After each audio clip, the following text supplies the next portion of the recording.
조선시대 과거 제도. 조선시대에는 오늘날의 공무원처럼 임금님을 도와서 나라를 위해 일하던 수많은 관리들이 있었습니다. 조선시대 관리가 되는 방법에 대해 배워보도록 해요. 조선시대 관리가 되는 길에는 과거, 음서, 천거가 있습니다. 과거는 시험을 봐서 관리가 되는 방법이며, 음서는 높은 지위를 가진 관리의 자손에게 관직을 주는 제도입니다. 그리고 천거는 추천을 통해 관리를 선발하는 제도입니다. 이 중에서 과거 제도가 대표적인 관리 선발 제도였습니다.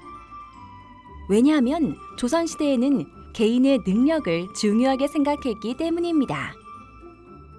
조선시대의 과거는 크게 문과, 무과, 잡과 세 가지로 나눌 수 있습니다.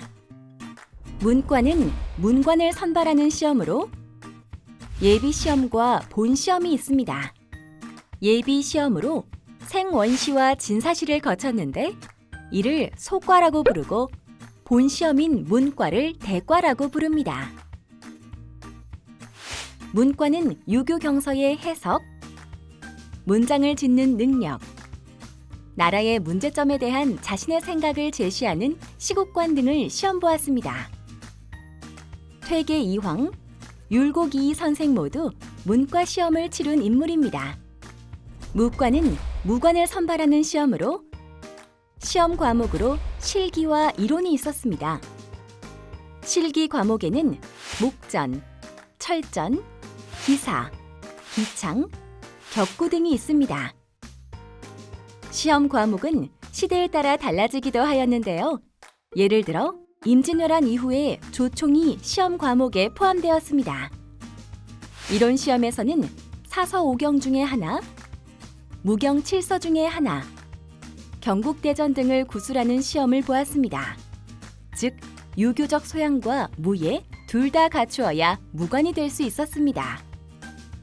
우리에게 널리 알려진 이순신 장군도 무과 시험을 통해 관리가 된 인물입니다. 잡과는 기술관을 선발하는 시험으로 역과, 율과, 의과, 음양과의 네 종류가 있습니다.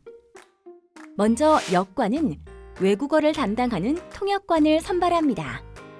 율과는 법률을 담당하는 율관을 선발하는 시험입니다. 의과는 의술을 담당하는 의관을 선발하는 시험으로 동의보감을 지은 허준도 의과 시험에 합격하여 관리가 되었습니다. 마지막으로 음양과에서는 천문학, 지리학, 명과학을 담당하는 관원을 선발하였습니다. 잡과는 각 과의 전공 서적과 경서 및 경국대전을 필수 과목으로 하였습니다. 조선시대 유생이라면 누구나 과거 합격을 소망했지만 이는 쉬운 일이 아니었습니다. 정기 과거 시험은 3년에 한 번 시험을 보았습니다. 경우에 따라 나라에 기쁜 일이 있거나 행사가 있을 때 비정기적으로 시험이 치러지기도 합니다.